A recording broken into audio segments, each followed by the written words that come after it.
ಮಂಟಿ ಮಿಂಟಿಕಿ ರಂಟಿ ನಡಮ ಅಂತ ಹೇಳ್ತಾನೆ. ಮಂಟಿ ಅಂದರೆ ಭೂಮಿ, ಮಿಂಟಿ ಅಂದರೆ ಆಕಾಶ.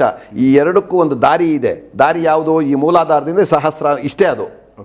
ಇದೇ ಭೂಮಿ, ಇದೇ ಆಕಾಶ. ದಿಗವ ತಿರುಪತಿಲೋನ ಗೋವಿಂದರಾಮನಿ ಪಟ್ಟುಭದ್ರುನಿ ಗಾಲಿಗೋಪುರ ಮೆಕ್ಕಿ ಜೂಸಿತೆ ಗಂಟನಾದಮ ಬೇರಿ ಶಬ್ದ ಮೃದಂಗವಾದ್ಯಮ ವೇಣುನಾದಮ ಕನಕ ಪಲುಕುಲು ಗಿಡಿಗಿ ಡಂಬುಲು ಪೆದ್ದ ಪೂರುಗ ಟಂಬು ಟಂಬುಲು ಪಂಚ ಜನ್ಮಮ ಬೆಬ್ಬರಿಂಚಿಸುವೋನ್ನಮೋ అని ವೇದ ಘೋಷಮ ಮೇಘನಾದಮತೋನು ಇನುಬಡೆ.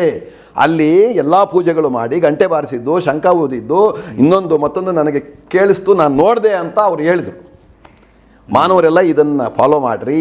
ಒಂದು ಟಿಪ್ಸ್ ಕೊಡ್ತೀನಿ, ಇದು ಸುಪೀರಿಯರ್, ಯಾರೇ ಮಾಡಬಹುದು. ಓಂ ಓಂ ಸರ್ವಜನ ಆಕರ್ಷಣಾಯ ಸ್ವಾಹ. ಒಂದು ಗ್ಲಾಸ್ ನೀರು, ಒಂದು ನಿಂಬೆಹಣ್ಣು 108 ಸಾರಿ ಮಾಡಿ ಅಲ್ಲಿ ಇಟ್ಕೊಂಡ್ರೆ, ಅಂಗಡಿಯಲ್ಲಿ ಇಟ್ಕೊಂಡ್ರೆ ವ್ಯಾಪಾರ ಆಗುತ್ತೆ.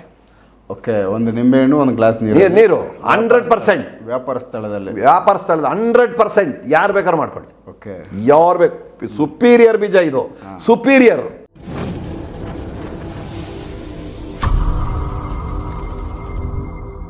ಆತ್ಮಕ್ಕೆ ಅಷ್ಟೊಂದು ಚೈತನ್ಯ ಉಂಟು. ಇಲ್ಲಿ ಆತ್ಮ ಬೇರೆ, ದೆವ್ವ ಬೇರೆ ಅಲ್ಲ. ಅಂದರೆ ನಮಗೆ ಆತ್ಮ ಅನ್ನೋದನ್ನ ಸಾಮಾನ್ಯವಾಗಿ ಮನುಷ್ಯ ಆತ್ಮ ಆಗುತ್ತೆ, ದೆವ್ವ ಅನ್ನೋದೇ ಬೇರೆ. ಆತ್ಮ ಅಂದರೆ ಏನಪ್ಪ ಅಂದರೆ, ಈಗ ನಾವು ಶರೀರದಲ್ಲಿ ಆತ್ಮ ಇದೆ ಅಂತ ಹೇಳ್ತೀವಿ, ಆತ್ಮನೇ ಪರಮಾತ್ಮ ಅಂತ ಸಹಿತನೂ ಹೇಳ್ತೀವಿ. ಹೌದು, ಆತ್ಮ ಪರಮಾತ್ಮ. ಆತ್ಮದ ತಂದೆ ತಾಯಿನೇ ಪರಮಾತ್ಮ. ಅವರ ಒಂದು ಅಂಶ ಎಲ್ಲ ಜೀವರಾಶಿಗಳಲ್ಲೂ ಇಟ್ಟಿದ್ದಾನೆ ಅಯ್ಯಪ್ಪ. ಎಲ್ಲ ಜೀವರಾಶಿಗಳಲ್ಲೂ ಆಯಪ್ಪನ ಅಂಶವನ್ನು ಬಿಟ್ಟು ಈ ಪ್ರಾಣಿ ಪಕ್ಷಿಗಳು ಎಲ್ಲ ವಿಚಾರದಲ್ಲೂ ಆಯಪ್ಪನ ನೋಡಿ ಮಜಾ ತಗೊತಾ ಇದ್ದಾನೆ. ನನ್ನ ಸೃಷ್ಟಿ ಎಷ್ಟು ದೊಡ್ಡದು, ಎಂತೆಂಥ ವೆಹಿಕಲ್ಸು. ಇವತ್ತು ನಾವು ಬಾಂಬೆಗೋ, ಬೆಂಗಳೂರಿಗೋ, ಡೆಲ್ಲಿಗೋ, ಇನ್ನೊಂದು ಕಡೆನೋ ಸಿಂಗಾಪುರ್ಗೆ ಹೋಗಿ ನೋಡಿದ್ರೆ ಎಂತೆಂಥ ವೆಹಿಕಲ್ಸ್ ಇದೆ. ಆ ವೆಹಿಕಲ್ಸ್ನೆಲ್ಲ ನೋಡಿದಾಗ ಎಷ್ಟೊಂದು ಆಶ್ಚರ್ಯ ಆಗುತ್ತೆ. ಅದೇ ರೀತಿಯಾಗಿ 84 ಲಕ್ಷ ಜೀವರಾಶಿಗಳು ಅಂತಾನೆ. ಈಗ ಕಾಡಿಗೆ ಹೋದರೆ ಎಂತೆಂಥ ಹುಳುಗಳು ಕಾಣುತ್ತೆ, ಕಣ್ಣಿಗೆ ನಾವು ನೋಡದೇ ಇರೋ ಎಂತೆಂಥ ಪಕ್ಷಿಗಳು ಕಾಣುತ್ತೆ, ಎಂತೆಂಥ ಪ್ರಾಣಿಗಳು ಕಾಣುತ್ತೆ. ಇವೆಲ್ಲ ಒಂದು ವೆಹಿಕಲ್ಸ್ ಇದ್ದಂಗೆ. ಇದಕ್ಕೆಲ್ಲ ಆ ಪರಮಾತ್ಮನ ಸೃಷ್ಟಿಯಲ್ಲಿರ್ತಕ್ಕಂಥ ಒಂದು ಆತ್ಮನೇ ಇದು. ಈ ಆತ್ಮ, ಈಗ ನಾನೇನು ಹೇಳಿದೆ, ಆಕಸ್ಮಿಕವಾಗಿ ದೇಹವನ್ನು ಕಳ್ಕೊಂಡಂಥ ಆತ್ಮ. ಇಲ್ಲಿ ಏನಂತ ಆತ್ಮ ದೆವ್ವ ಅನ್ಕೋಬಾರ್ದು ಫಸ್ಟ್ ಸ್ಟಾರ್ಟಿಂಗಲ್ಲಿ. ಆತ್ಮನೇ ಅದು.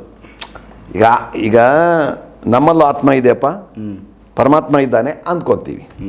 ಆತ್ಮವನ್ನು ಜಾಗೃತಿಗೊಳಿಸಿದರೆ, ಚೈತನ್ಯಗೊಳಿಸಿದರೆ, ಆಧ್ಯಾತ್ಮಿಕವಾದಂಥ ವಿಚಾರಗಳನ್ನು ನಾವು ತಿಳ್ಕೊಂಡ್ರೆ, ಈಗ ರಾಮಕೃಷ್ಣ ಪರಮಹಂಸರು, ಸ್ವಾಮಿ ವಿವೇಕಾನಂದರು, ಶಂಕರಾಚಾರ್ಯರು, ಈ ರಾಘವೇಂದ್ರ ಸ್ವಾಮಿಗಳು, ಈ ಮಹಾನ್ ವ್ಯಕ್ತಿಗಳೆಲ್ಲನೂ ಅಧ್ಯಯನ ಮಾಡಿದ್ದ ಅದನ್ನು ಜಾಗೃತಿಗೊಳಿಸಿದ್ರು ಅವರು. ಈಗ ಇಲ್ಲೇನಪ್ಪ ಅಂದರೆ ದೃಷ್ಟಿ, ತ್ರಿನೇತ್ರ, ದೂರದೃಷ್ಟಿ ಅಂತ ನಾವೆಲ್ಲ ಏನು ಹೇಳ್ಕೊತೀವೋ, ಏನು ಕರೀತೀವೋ, ನಮ್ಮಲ್ಲಿ ಇರ್ತಕ್ಕಂಥ ಆತ್ಮವನ್ನು ಜಾಗೃತಿಗೊಳಿಸೋದೇ ಆ ಒಂದು ದೂರದೃಷ್ಟಿ. ಈಗ ಕೈವಾರ ತಾತನವರು, ನಾರಾಯಣಪ್ಪನವರು ತಿರುಪತಿ ನಲ್ಲಿ ನಡೀತಕ್ಕಂಥ ಪೂಜೆನ ಅವ್ರು ಇಲ್ಲಿಂದ ಕಾಣ್ತಾ ಇದ್ರಂತೆ. ಇಲ್ಲಿದ್ದೆ ಕೈವಾರದಿಂದ ಕಾಣ್ತಾ ಇದ್ರಂತೆ. ಕೈವಾರದಿಂದನೇ ಅವರು ಕಣ್ಣು ಮುಚ್ಚಿಕೊಳ್ತಾರೆ, ಅವರ ಜ್ಞಾನ ನೇತ್ರದಿಂದ ಅಲ್ಲಿ ಪೂಜೆಯನ್ನು ನೋಡ್ತಾ ಇದ್ರಂತೆ. ಅವರು ಅದಕ್ಕೋಸ್ಕರನೇ ಹೇಳಿದ್ದು, ನಮ್ಮನ್ನ ನಾವು ಸರಿಪಡಿಸ್ಕೊಂಡ್ರೆ ಎಲ್ಲ ಪುಣ್ಯಕ್ಷೇತ್ರಗಳು ನಮ್ಮಲ್ಲೇ ಇರುತ್ತೆ, ನಮ್ಮೂರಲ್ಲೇ ಇರುತ್ತೆ. ಶಿರ್ಡಿ ಬಾಬಾ ಅವರು ಅದನ್ನೇ ಹೇಳಿದರು. ತಾತನವರು ತುಂಬ ನೀಟಾಗಿ ಹೇಳಿದ್ದಾರೆ. ಇದಿಗೋ ತಿರುಪತಿ ಕಾಸಿ ಈ ಪುರಮುಲೋನ చెడి తిరుగుట ఇది ఏమో చపలమే కాని ಉಪಮಾರ್ಗ ಮೇರೆಗಿತೆ ಉನ್ನ ಚೋಟನೆ ಉಂಡು ತಾನು ಕೋರಿನ ಪುಣ್ಯಸ್ಥಳಂಬುಲನೆ. ಉಪಮಾರ್ಗ ಅಂತಕ್ಕಂಥದ್ದು ಏನು? ಉಪಮಾರ್ಗ ಮೇರೆಗಿತೆ. ಉಪಮಾರ್ಗ ತಿಳ್ಕೊಂಡ್ರೆ ನಾವು ಕೇಳಿದಂಥ ಎಲ್ಲ ಪುಣ್ಯಸ್ಥಳಗಳು ಇಲ್ಲೇ ಇದ್ದಾವೆ ಅಂತ ಅವ್ರು ಹೇಳಿದರು. ಉಪಮಾರ್ಗ ಅಂತಕ್ಕಂಥದ್ದು ಯಾವುದು ಅಂದರೆ, ನಮ್ಮಲ್ಲಿ ಜ್ಞಾನನೇತ್ರ ಅಂತಕ್ಕಂಥದ್ದು ಆಕ್ಟಿವ್ ಆಗಬೇಕು. ಜ್ಞಾನನೇತ್ರ ಆಕ್ಟಿವ್ ಆಗೋದೇ ನೇತ್ರ. ಇವಾಗ ಕರೆಂಟ್ ಹೋದರೆ ನಮ್ಮಲ್ಲಿ UPS ಇದ್ದರೆ ಉಪನೇತ್ರ. ಅದು ಆಲ್ಟರ್ನೇಟಿವ್ ಆಗಿ ಒಂದು ಪವರ್ ಬೇಕು, ಅದಿದೆ ನಮ್ಮಲ್ಲಿ. ಅದನ್ನು ಜಾಗೃತಿಗೊಳಿಸ್ಕೊಳ್ಳೋದು ಗುರುಗಳಿಂದ. ಇವಾಗ ಮೂಲಾಧಾರ ದಿಂದ ಸಹಸ್ರಾರದವರೆಗೂ 6-7 ಚಕ್ರಗಳಿದ್ದಾವೆ ನಮ್ಮಲ್ಲಿ. ಇದಾವೆ 7 ಚಕ್ರಗಳು. ಎಷ್ಟೋ ಇದ್ದಾವೆ. ಅದು ಆಧ್ಯಾತ್ಮಿಕದ ಬಗ್ಗೆ ಇದರಲ್ಲಿ ಬೇಡ. ಇದ್ದಾವೆ. ಮೂಲಾಧಾರ ಮೊದಲನೇದು, ಸಹಸ್ರಾರ ಕೊನೆಯದು. ಈ ಆಜ್ಞಾ ಚಕ್ರ ಅಂತಕ್ಕಂಥದ್ದು ಒಂದಿದೆ ನಮ್ಮಲ್ಲಿ. ಭ್ರೂ ಮಧ್ಯದಲ್ಲಿ ಆಜ್ಞಾ ಅಂತ ಹೇಳ್ತಾನೆ. ಎಲ್ಲ ಮಹನೀಯರುಗಳು ಹೇಳಿದ್ದಾರೆ, ಎಷ್ಟೋ ಜನ ಎಪಿಸೋಡ್ಸ್ ಕೊಟ್ಟಿದ್ದಾರೆ, ಎಷ್ಟೋ ಜನ ಮಾತಾಡ್ತಾ ಇದ್ದಾರೆ, ಎಷ್ಟೋ ಗ್ರಂಥಗಳಿದ್ದಾವೆ, ಅದಕ್ಕೆ ಆಧಾರಗಳೆಲ್ಲ ಇದ್ದಾವೆ. ಬಟ್ ಆ ಆಜ್ಞಾ ಚಕ್ರದಲ್ಲಿ ನೀನು ಸಂಚರಿಸಿದರೆ ನೀನು ಕೆಳಗಡೆಯಿಂದ ಮೇಲಕ್ಕೆ, ಮೇಲೆಯಿಂದ ಕೆಳಗಡೆಗೆ ನಿನ್ನ ರಸ್ತೆ ಇದು. ಮಂಟಿ ಮಿಂಟಿಕಿ ರಂಟಿ ನಡಮ ಅಂತ ಹೇಳ್ತಾನೆ. ಮಂಟಿ ಅಂದರೆ ಭೂಮಿ, ಮಿಂಟಿ ಅಂದರೆ ಆಕಾಶ. ಈ ಎರಡಕ್ಕೂ ಒಂದು ದಾರಿ ಇದೆ. ದಾರಿ ಯಾವುದು? ಈ ಮೂಲಾಧಾರದಿಂದ ಸಹಸ್ರ, ಇಷ್ಟೇ ಅದು. ಇದೇ ಭೂಮಿ, ಇದೇ ಆಕಾಶ. ಸಿಂಪಲ್. ಅವ್ರು ಮಹನೀಯರು ನಮಗೆ ಕೊಟ್ಟಿರ್ತಕ್ಕಂಥ ಇದು ಡಾಕ್ಯುಮೆಂಟ್ಸ್ ಇದು. ಆ ಡಾಕ್ಯುಮೆಂಟ್ಸಲ್ಲಿ ಪ್ರಯಾಣ ಸಂಚಾರ ಮಾಡಿರ್ತಕ್ಕಂಥವನಾಗಬೇಕು. ಅಲ್ಲಿ ಸಂಚಾರ ಮಾಡ್ತಾ ಇರಬೇಕಾದ್ರೆ ಸಹಸ್ರಾರ ಇನ್ನೂ ಮೇಲೆ ಇರ್ತದೆ, ಅದಕ್ಕೆ ಮೊದಲೇ ಆಜ್ಞಾ ಸಿಗ್ತೈತೆ. ಆಜ್ಞಾ ಚಕ್ರದಲ್ಲಿ ನೀನು ಸಂಚರಿಸಿದರೆ ನಿನ್ನ 9 ಬಾಗಿಲುಗಳನ್ನು ಮುಚ್ಚಿ, ರೇಷಕ ಪೂರಕ ಕುಂಭಕ ಅಂತ ಹೇಳ್ತಾನೆ. ಆಧ್ಯಾತ್ಮಿಕದ ಲೈನ್ ಇದೆಲ್ಲಾನು, ಮಾಂತ್ರಿಕದ ಲೈನ್ ಅಲ್ಲ ಇದೆಲ್ಲಾನು. ಬಟ್ ಅದರಲ್ಲೇ ಇದು ಹುಟ್ಟಿರೋದು, ಅದರಿಂದ ನಾನು ಇದನ್ನು ತಗೊತೀನಿ. ಆ ಒಂದು ವಿಚಾರ ರೇಷಕ ಪೂರಕ ಕುಂಭಕ ಅಂದರೆ ತಗೊಳ್ಳೋದು ಬಿಡೋದು, ರೇಷಕಾಂಡ ಪೂರಕ. ಕುಂಭಕ ಬಿಡದೆ ತಗೊಳ್ಳದೆ ನಿಲ್ಲಿಸ್ಕೊಳ್ಳೋದು. ನಿಲ್ಲಿಸ್ಕೊಂಡಾಗ ನಿನ್ನಲ್ಲಿರ್ತಕ್ಕಂಥ ಇದೇ ಗಾಳಿ, ಪ್ರಾಣವಾಯು ಎಲ್ಲಿ ಓಡಾಡ್ತಾ ಇದೆ ಅಂತ ಗೊತ್ತಾಗುತ್ತೆ. ಗೊತ್ತಾಗುತ್ತೆ. ಇದು ಏನಂದರೆ ಅದು ಮಾತಾಡೋದಲ್ಲ, ವಿಷಯ ಏನಂದರೆ ಅದು ಮಾತಾಡೋದಲ್ಲ. ಯಾವಾಗ ಗೊತ್ತಾಗುತ್ತೆ ನಿನ್ನಲ್ಲಿರ್ತಕ್ಕಂಥ ಪ್ರಾಣವಾಯು ಈಗ ಎಲ್ಲೋ ಇದೆ, ಈಗ ನಿನ್ನಲ್ಲೂ ಎಲ್ಲೋ ಇದೆ, ನನ್ನಲ್ಲೂ ಎಲ್ಲೋ ಇದೆ. ಚೆಕ್ ಮಾಡೋಕೆ ಹೋದರೆ ಕಣ್ಣಲ್ಲೋ, ಕಿವಿಯಲ್ಲೋ, ಬಾಯಲ್ಲೋ, ತೆಗೆದಲ್ಲೋ, ಮುಖದಲ್ಲೋ ಆಚೆಗೆ ಹೋಗ್ಬಿಡ್ತೈತೆ. ಇಲ್ಲ ಇನ್ನೊಂದು ಕಡೆ ಹೊಟ್ಟಾಗ್ತದೆ, ನಿಂಗೆ ಸಿಗಲ್ಲ ಅದು. ಅದಕ್ಕೆ ಹೇಳಿದ್ದು 9 ವಾಕಿಂಡ್ಲು ಮೂಸಿ ಚಂದಮಾಮ ಪಾಮುನಿ ನೆಮ್ಮದಿಗ ಪಟ್ಟು ಒಲೆರ ಚಂದಮಾಮ ಅಂತೇಳಿ ಮಾಲೂರು ಸಣ್ಣಪ್ಪನವ್ರು ಬರೆದ್ರು. ಈ 9 ಬಾಗಲಗಳನ್ನು ಮುಚ್ಚಿ ಲಾಕ್ ಮಾಡಿ ಆ ಯಾವನ್ನ ನೀನು ನೆಮ್ಮದಿಯಾಗಿ ಇಡ್ಕೋ ಅಂದರು. ಅದು ಎಲ್ಲಿದೆ ಅಂತ ಗೊತ್ತಾಗುತ್ತೆ ನಿನಗೆ ಅಂದರು. ಈ 9 ಈ ದ್ವಾರಗಳನ್ನು ಮುಚ್ಚಿದಾಗ ನಿನ್ನಲ್ಲಿ ಪ್ರಾಣವಾಯು ಎಲ್ಲಿ ಓಡಾಡ್ತಾ ಇದೆ ಅಂತ ನಿನಗೆ ಅರಿವಾಗುತ್ತೆ. ಕೆಲವು ತಿಂಗಳುಗಳಿಗೆ, ಕೆಲವು ವರ್ಷಗಳಿಗೆ. ಅದು ನಿಜವಾದಂಥ ಗುರುಗಳು ನಿನ್ನ ಕೂರಿಸ್ಕೊಂಡು ಒಂದು ತಾಯಿ ಮಗುಗೆ ಅನ್ನ ಹೆಂಗೆ ತಿನ್ನಿಸ್ತಾ ಇತ್ತೋ ಆ ರೀತಿಯಲ್ಲಿ ಹೇಳ್ಕೊಟ್ರೆ ಮಾತ್ರ. ಸುಮ್ಮನೆ ಎಲ್ಲ ಏನೋ ನನ್ನ ಗುರು ನಿನ್ನ ಶಿಷ್ಯನ ಅಂದ್ಕೊಂಡ್ರೆ ಬರಲ್ಲ ಅದು. ಆಗ ಆಜ್ಞಾಚಕ್ರದಲ್ಲಿ ಎಲ್ಲಿದೆಯಾ, ಇಲ್ಲಿದೆಯಾ, ಎಲ್ಲೋ ಒಂದು ಕಡೆ ಇದೆ. ಆಗ ಆಜ್ಞಾಚಕ್ರದಲ್ಲಿ ಸಂಚಾರ ಮಾಡ್ತಕ್ಕಂಥದ್ದು ನಿನಗೆ ಅರಿವಾದ ಮೇಲೆ ಬೆಳಕಾಗುತ್ತೆ. ನಿನಗೆ ಬೆಳಕಾದಾಗ ದೃಷ್ಟಿ ಬರುತ್ತೆ. 1 ಕಿಲೋಮೀಟರ್ ಕಾಣಿಸುತ್ತೆ, 100 ಕಿಲೋಮೀಟರ್ಸ್ ಕಾಣಿಸುತ್ತೆ, 1000 ಕಿಲೋಮೀಟರ್, 1,00,000 ಕಿಲೋಮೀಟರ್ ಕಾಣಿಸುತ್ತೆ. ಅಂದ್ರೆ ಎಲ್ಲಿಗೆ ಬೇಕೋ ನಾವು 1,00,000 ಕಿಲೋಮೀಟರ್ ಕಾಣುತ್ತೆ. ಇವರಿಗೆಲ್ಲ ಕಾಣ್ತಾ ಇತ್ತು. ಅಂದ್ರೆ ಇದು ಆತ್ಮ ಸಂಚಾರ ಮಾಡಿದ್ದ, ಇಲ್ಲ ಇಲ್ಲಿಂದನೇ ಕೂತು ಕಾಣಿಸೋದ? ಸಂಚಾರ ಅಲ್ಲ, ಅದು ಇಲ್ಲಿಂದ ದೃಷ್ಟಿ ನಮಗೆ ಕಾಣುತ್ತೆ. ತಿರುಪತಿಯಲ್ಲಿ ಏನಿದೆ ಅದು ಕಾಣುತ್ತೆ. ಸಂಚಾರ ಹೋಗಿ ಬಂತು ಅಂತ. ಈಗ ಮನಸ್ಸು ಅದಕ್ಕೆ ಸಂಬಂಧಪಟ್ಟಿದ್ದು ಮನಸ್ಸಿಗಿಂತಲೂ ವೇಗವಾಗಿ ಹೋಗ್ತಕ್ಕಂಥ ವೆಹಿಕಲ್ ಇನ್ನೂ ಮಾಡಿಲ್ಲ. ಬಾಂಬೆ ಅಂದರೆ ಹೋಗಿ ಬಂದ್ಬಿಡ್ತು ಈಗ ಅಷ್ಟೇ. ಸೆಕೆಂಡ್ ಈಗ ನಿಮ್ಮ ಅಣ್ಣ ಅವಲಹಳ್ಳಿ ಅಂದರೆ ಹೋಗಿ ಬಂದ್ಬಿಡ್ತಿದ್ದು. ಹೊಸಕೋಟೆ ನಾನು ಅಂದರೆ ಬಂದ್ಬಿಡ್ತು ಹೋಗಿ. ಇದು ಅಷ್ಟೊಂದು ಫಾಸ್ಟ್. ಆದರೆ ಆಜ್ಞಾಚಕ್ರದಿಂದ ನಿನ್ನ ಒಂದು ಏನು ಬೇಕಾದ್ರೂ ಕಾಣಬಹುದು. ಅವರ ಜಾಗೃತಿ ಆದರು ಅಂತೇಳಿ ಚೈತನ್ಯವನ್ನು ಜಾಗೃತಿಗೊಳಿಸ್ಕೊಂಡ್ರು. ನಿನ್ನಲ್ಲಿ ಇರ್ತಕ್ಕಂಥ ಒಂದು ಆಸ್ತಿಯನ್ನು ಡೆವಲಪ್ ಮಾಡಿಕೊಂಡ್ರು. ಸೊ ಅದು ಫೈನಲ್ ಸ್ಟೇಜ್ ನಮ್ಮ ಒಂದು ಇದರಲ್ಲಿ. ಫೈನಲ್ ಇನ್ನೂ ಏನೇನೋ ಇರುತ್ತೆ, ಅದು ಬೇಡ ನಮಗೆ. ಇಷ್ಟಕ್ಕೆ ಮಾತ್ರ ಕೈವಾರ್ತಾತ್ಮ ಯಾಕೆ ಹೇಳ್ದ, ಇದು ಗೊತ್ತಿ ಇವರು ಪ್ರತಿ ಕಾಸು ಈ ಪುರಮಲ್ವನ ಅಂತ ಹೆಂಗೆ ಹೇಳ್ದ ಅಂದರೆ, ಈ ಒಂದು ಜ್ಞಾನ ನೇತ್ರವನ್ನು ಆಕ್ಟಿವ್ ಮಾಡ್ಕೊಂಡಿದ್ರು ಅವರು. ವರ್ಷಾನುವರ್ಷಗಳು ತಂದೆ ತಾಯಿಗಳು, ಹೆಂಡತಿ ಮಕ್ಕಳು, ಸಂಸಾರ, ದೇಶ, ಊಟ ತಿಂಡಿ, ಸ್ನಾನ, ಸಂಜಾವನ ಎಲ್ಲ ಬಿಟ್ಟು ಸಾಧನೆ ಮಾಡಿದ್ರು ಅವರು. ಆವಾಗ ಅವ್ರಿಗೆ ಆಜ್ಞಾಚಕ್ರ ಓಪನ್ ಆಗಿತ್ತು. ದಿಗವ ತಿರುಪತಿಲೋನ ಗೋವಿಂದರಾಮನಿ ಪಟ್ಟುಭದ್ರುನಿ ಗಾಲಿಗೋಪುರ ಮೆಕ್ಕಿ ಜೂಸಿತೆ ಗಂಟನಾದಮ ಬೇರಿ ಶಬ್ದ ಮೃದಂಗವಾದ್ಯಮ ವೇಣುನಾದಮ ಕನಕ ಪಲುಕುಲು ಗಿಡಿಗಿ ಡಂಬುಲು ಪೆದ್ದ ಪೂರುಗ ಟಂಬು ಟಂಬುಲು ಪಂಚ ಜನ್ಮಮ ಬೆಬ್ಬರಿಂಚಿಸುವೋನ್ನಮೋ అని ವೇದ ಘೋಷಮ ಮೇಘನಾದಮತೋನು ಇನುಬಡೆ. ಅಲ್ಲಿ ಎಲ್ಲ ಪೂಜೆಗಳು ಮಾಡಿ ಗಂಟೆ ಬಾರಿಸಿದ್ದು, ಶಂಖ ಊದಿದ್ದು, ಮತ್ತೊಂದು ನನಗೆ ಕೇಳಿಸ್ತು, ನಾನು ನೋಡಿದೆ ಅಂತ ಅವ್ರು ಹೇಳಿದರು. ಮಾನವರೆಲ್ಲ ಇದನ್ನು ಫಾಲೋ ಮಾಡ್ರಿ. ನಿನ್ನು ನೀವೇ ತಿಳಿಯರ ನೀಲೋ ಉನ್ನದಿ ದೇವರ, ನಿನ್ನಲ್ಲಿ ನೀನು ತಿಳ್ಕೊಂಡ್ರೆ ದೇವರು ನಿನ್ನಲ್ಲಿ ಇದ್ದಾನೆ ಅಂತ ಬಸವಣ್ಣವ್ರು ಹೇಳಿದರು. ಇನ್ನೊಬ್ರು ಹೇಳಿದ್ರು, ಮೊನ್ನೊಬ್ರು ಹೇಳಿದ್ರು. ಬಸವಣ್ಣವ್ರು ಏನು ಮಾತು ಹೇಳಿದ್ರು? ಕಲ್ಲು ದೇವರು ದೇವರಲ್ಲ, ಮಣ್ಣು ದೇವರು ಅಲ್ಲ. ನೀನು ಚಿನ್ನದಲ್ಲಿ ಮಾಡಿಸ್ಕೊಂಡ್ರೆ ಅದು ದೇವರಲ್ಲ, ಅದು ವಿಗ್ರಹ, ಅದು ಜಡವಸ್ತು, ಅದಕ್ಕೆ ಪ್ರಾಣ ಇಲ್ಲ. ನೀನು ಏನೇ ಗಿಮಿಕ್ಸ್ ಮಾಡಬೇಕಾದ್ರೂ, ಏನೇ ಪುರಾಣ ಹೇಳ್ಬೇಕಾದ್ರೂ, ಏನು ಒಳ್ಳೆದು ಕೆಟ್ಟದ್ದು ಏನೇ ಮಾಡಬೇಕಾದ್ರೂ ಮನುಷ್ಯನ ಮಾಡಬೇಕು. ಅವನು ಪೂಜಾರಿ. ಅವನೇನು ಹೇಳ್ದ? ಪೂಜಾರಿ ಅಂತ ಹೇಳ್ಬಿಟ್ಟ ಅವನ್ನ. ಅದು ಮಾತಾಡಲ್ಲಪ್ಪ, ಅದಕ್ಕೂ ಇದಕ್ಕೆ ಸಂಬಂಧ ಇಲ್ಲ. ಮಾನವನ ಒಂದು ನಂಬಿಕೆ,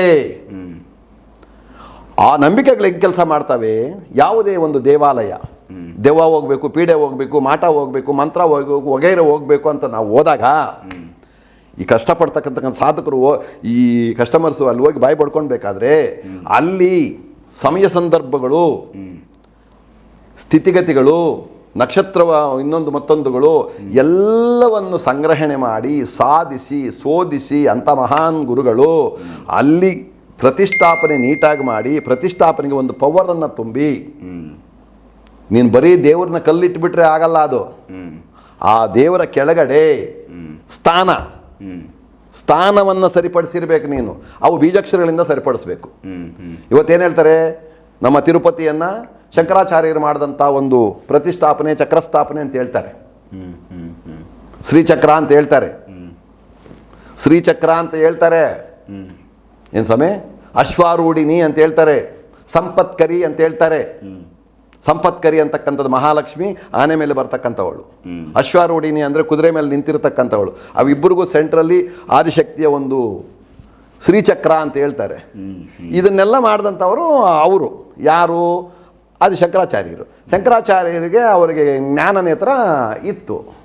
ಬೀಜಾಕ್ಷರಗಳನ್ನು ಏನು ಪವರ್ ಇದೆ, ಇದಕ್ಕೆ ಒಂದು ಬೀಜಾಕ್ಷರಕ್ಕೆ ಏನು ಪವರ್ ಇದೆ ಅಂತಕ್ಕಂಥದ್ದು ಅವ್ರಿಗೆ ಗೊತ್ತಿತ್ತು. ಸೊ 12 ಜ್ಯೋತಿರ್ಲಿಂಗಗಳನ್ನ ಇಲ್ಲಿ ನಾನು ಒಂದು ಮಾತು ಹೇಳ್ತೀನಿ ಕೇಳ್ರಿ. ಒಂದು ಸುಪೀರಿಯರ್ ಆದಂಥ ಬೀಜಾಕ್ಷರ, ಇವಾಗ ಒಂದು ಟಿಪ್ಸು, ಒಂದು ಟಿಪ್ಸ್ ಕೊಡ್ತೀನಿ. ಇದು ಸುಪೀರಿಯರ್ ಯಾರೇ ಮಾಡಬಹುದು. ಓಂ ವಂ ಸರ್ವಜನ ಆಕರ್ಷಣಾಯ ಸ್ವಾಹ. ಇನ್ನೊಂದು ಸಾರಿ ಹೇಳ್ತೀನಿ, ಓಂ ವಂ ಸರ್ವಜನ ಆಕರ್ಷಣಾಯ ಸ್ವಾಹ. ಇಲ್ಲಿ ಈ ಮಂತ್ರ ಓಂ ಕಾಮನ್, ಎಲ್ಲ ಕಡೆ ಓಂ ಕಾಮನ್, ಅದು ಬೇಕು. ನೀನು ಗೋಡೆ ಹಾಕು ಬಿಡು, ಮೇಲ್ಚಾವಣೆ ಇದ್ರೆ ನೆನೆಯಲ್ಲ ನಾವು. ಹೌದು. ಓಂ ಅಂತಕ್ಕಂಥದ್ದು ನಮ್ಮನ್ನು ಕಾಯ್ತಾ ಇರ್ತಕ್ಕಂಥದ್ದು. ಈ ಬೀಜಾಕ್ಷರ ಏನು ಕೆಲಸ ಮಾಡ್ತದಪ್ಪ ಅಂದರೆ ಸರ್ವಜನ ಆಕರ್ಷಣಾಯ ಅಂತ ಹೇಳಿದ್ದೀವಿ ನಾವು. ಕ್ಲೀನಾಗಿ ಅಂಗಡಿ ಮುಗ್ಗಟ್ಟು, ವ್ಯಾಪಾರ ವ್ಯವಹಾರ, ಮನೆಯಲ್ಲಿ ಮಕ್ಕಳು ಮರಿ, ಸಂಸಾರ, ಗಂಡ ಹೆಂಡತಿ, ಈ ಪ್ರಾಬ್ಲಮ್ಗಳಿರ್ತಕ್ಕಂಥವರು ಇವಾಗ ಏನೇನು ಹೇಳಿದ್ನಿ ಇದೆಲ್ಲನೂ ಬೆಳಗ್ಗೆ ಎದ್ದು ದೇವರ ಹತ್ರ ಒಂದು ದೀಪ ಹಚ್ಚಿ, ದೇವರಂದರೆ ದೇವ್ರು ಇದೇ ಇರ್ತದೆ, ಏನೋ ಒಂದು ಬೊಬ್ಬೆ ಮಾಡ್ಕೊಂಡಿರ್ತೀವಿ, ಅದನ್ನೇ ದೇವರು ಅಂತ ನಾವು ಗೊತ್ತಿರೋದು. ನಮ್ಮಲ್ಲಿರ್ತಕ್ಕಂಥ ದೇವ್ರನ್ನ ತಿಳ್ಕೊಬೇಕಾದ್ರೆ ಎಲ್ಲರ ಕೈಯಲ್ಲೂ ಆಗೋದಿಲ್ಲ, ತುಂಬ ಸಾಹಸ ಬೇಕು ಅದಕ್ಕೆ. ಈಗ ನಮ್ಮಲ್ಲಿ ದೇವರಿದೆ, ನನ್ನ ದೇಹದಲ್ಲಿ ದೇವರಿದೆ, ಅದೇ ಆತ್ಮ, ಅದೇ ಪರಮಾತ್ಮ, ಅದೇ ಶರೀರ, ಅದೇ ನಾನು, ಅದೇ ನೀನು, ಅದೇ ಜಗತ್ತು ಅಂತ ತಿಳ್ಕೊಬೇಕಾದ್ರೆ ಗುರುಗಳಿಂದ ನಿನಗೆ ಡಾಕ್ಯುಮೆಂಟ್ ಬಂದಿರಬೇಕು, ಆ ಅನುಭವವನ್ನು ತುಂಬಿರಬೇಕು, ನೀನು ಅದನ್ನು ಕಂಡಿರಬೇಕು. ಅಲ್ಲಿವರೆಗೂ ಮಾಮೂಲಿನೇ ಕಲ್ಲುಗಳು, ಫೋಟೋಗಳು, ಪೇಪರ್ಗಳಲ್ಲಿ ಇರ್ತಕ್ಕಂಥ ದೇವರುಗಳೇ ದೇವರುಗಳು. ಅಲ್ಲಿ ಒಂದು ದೀಪ ಹಚ್ಚಿ ಈ ಮಂತ್ರವನ್ನು ಓಂ ವಂಂ ವಂಂ ಸರ್ವಜನ ಆಕರ್ಷಣಾಯ ಸ್ವಾಹ ಅಂತೇಳಿ ಒಂದು ಗ್ಲಾಸ್ ನೀರು, ಒಂದು ನಿಂಬೆಹಣ್ಣು 108 ಸಾರಿ ಮಾಡಿ ಅಲ್ಲಿ ಇಟ್ಕೊಂಡ್ರೆ, ಅಂಗಡಿಯಲ್ಲಿ ಇಟ್ಕೊಂಡ್ರೆ ವ್ಯಾಪಾರ ಆಗುತ್ತೆ. ಓಕೆ, ಒಂದು ನಿಂಬೆಹಣ್ಣು, ಒಂದು ಗ್ಲಾಸ್ ನೀರು 100% ವ್ಯಾಪಾರ ಸ್ಥಳದಲ್ಲಿ 100% ಯಾರು ಬೇಕಾದ್ರೂ ಮಾಡ್ಕೊಳ್ಳಿ. ಓಕೆ, ಯಾರು ಬೇಕು. ಸುಪೀರಿಯರ್ ಬೀಜ ಇದು, ಸುಪೀರಿಯರ್. ಓಂ ವಂಂ ಸರ್ವಜನ ಆಕರ್ಷಣಾಯ ಸ್ವಾಹ ಅಂದರೆ ನಮ್ಮ ಅಂಗಡಿಗೆ ಸೊಪ್ಪು ಇಟ್ಕೊಂಡಿರ್ತೀವಿ ನಾವು, ತರಕಾರಿ 10 ಜನ ಬರೋರು 20 ಜನ ಬರ್ತಾರೆ, ಖಂಡಿತ ಬರ್ತಾರೆ. ಈ ರೀತಿಯಾಗಿ ಬೀಜಾಕ್ಷರಗಳಿಗೆ ಪವರ್ ಉಂಟು. ಆ ಪವರನ್ನು ಹುಡುಕಿ ಜನಗಳಿಗೆ ಹಂಚಿದವರು ಋಷಿಗಳು, ಮುನಿಗಳು. ಈಗ ನಮ್ಮ ಇವರು ಕೈವಾರ್ತಾತ್ನಾಗಬಹುದು, ಮತ್ತು ವೀರಬ್ರಹ್ಮಯ್ಯನವರಾಗಬಹುದು, ಶಂಕರಾಚಾರ್ಯರಾಗಬಹುದು. ಇವರು ಶಂಕರಾಚಾರ್ಯರು ತುಂಬ ಕೊಟ್ಟಿದ್ದಾರೆ ಆ ರೀತಿಯಾಗಿ. ಇವರು ಕಾಲಜ್ಞಾನಗಳನ್ನು ಹೇಳಿದ್ದಾರೆ, ಬೇರೆ ಬೇರೆ ಕಷ್ಟ ಸುಖಗಳನ್ನು ಹೇಳಿದ್ದಾರೆ. ಆತ್ಮದಲ್ಲಿರ್ತಕ್ಕಂಥ ವಿಚಾರಗಳಿಗೆ ಅವರು ನಮಗೆ ವಿಂಗಡಣೆಯಾಗಿ ಮಾಡಿದ್ದಾರೆ. ಬಟ್ ಈ ಬೀಜಾಕ್ಷರಗಳ ಪವರನ್ನು ನಮಗೆ ಹೆಚ್ಚಿಗೆ ಕೊಟ್ಟಿರ್ತಕ್ಕಂಥವರು ಶಂಕರಾಚಾರ್ಯರು. ಈ ಒಂದು ಅಕ್ಷರ ಅಂದರೆ ಏನು, ಇದಕ್ಕೆ ಏನು ಪವರು, ಏನು ಕೆಲಸ ಅಂತಕ್ಕಂಥ ವಿಚಾರಗಳು ಇಲ್ಲಿ. ಅದಕ್ಕೋಸ್ಕರನೇ ಕೈವಾರ್ತಾತ್ನು ಜ್ಞಾನನೇತ್ರವನ್ನು ಓಪನಾದರೆ ಎಲ್ಲ ನಮ್ಗೆ ಇಲ್ಲೇ ಇದೆ ಅಂತ. ಅಷ್ಟು ತಿಳ್ಕೊಳ್ಬೇಕಂದ್ರೆ ಕಷ್ಟ ಆಗ್ತತೆ. ನನ್ನ ಮಗ ಈ ಸಾರಿ ಫೇಲ್ ಆಗಿಬಿಟ್ಟ, ನನ್ನ ಮಗ ಯಾಕೋ ಫೇಲ್ ಆಗಿಬಿಟ್ಟ, ಚೆನ್ನಾಗಿ ಓದ್ತಾ ಇದ್ದ, ಕಾರಣಾಂತರವಾಗಿ ಏನೋ ಹೆಚ್ಚು ಕಡಿಮೆ ಆಯಿತು, ಯಾರೋ ಏನೋ ಮಾಡಿದ್ದಾರೆ, ಇಲ್ಲ ನಮಗೇನೋ ಆಯಿತು, ಇಲ್ಲ ಅವನಿಗೇನೋ ಇಟ್ಕೊಂಡಿದ್ದೆ ದೆವ್ವನ ಪೀಡೆ ಪಿಶಾಚೋ, ನಾವು ಹೋಗ್ಬಿಟ್ಟು ಯಾವುದೋ ಒಂದು ದೇವಸ್ಥಾನಕ್ಕೆ ಹೋಗಿ ಅಲ್ಲಿನ ಸೇವೆ ಮಾಡ್ಕೊಂಬರೋಣ, ಪೂಜೆ ಮಾಡ್ಕೊಂಬರೋಣ. ಯಾಕೋ ನಮ್ಮ ಮನೆ ಪಕ್ಕದವ್ರು ನಮಗೆ ಸರಿಯಾಗಿಲ್ಲ, ನಾವು ಹೋಗ್ಬಿಟ್ಟು ಸೀದಾ ನಮ್ಮ ದೇವಸ್ಥಾನಕ್ಕೆ ಒಂದು ಹಂದಿ ಕೊಯ್ದುಬಿಟ್ಟು ಆ ರಕ್ತ ಎಲ್ಲ ಕೈಗಳಿಗೆ ಇಟ್ಕೊಂಡ್ಬಿಟ್ಟು ಆ ಗೋಡೆಗೆ ಹೊಡೆದ್ಬಿಟ್ಟು ಬಂದ್ಬಿಟ್ರೆ ಅವ್ರು ಸತ್ತೋಗ್ಬಿಡ್ತಾರೆ ಅಂತ ಹೋಗ್ಬಿಟ್ಟು ಮಾಡಿಬಿಡೋದು. ಅದಾಗಲ್ಲ, ಅಷ್ಟು ಸುಲಭ ಅಲ್ಲ ಅದು. ಆತ್ಮವನ್ನು ಯಾವಾಗಲೂ ಪರಮಾತ್ಮ ಕಾಪಾಡ್ತಾ ಇರ್ತಾನೆ.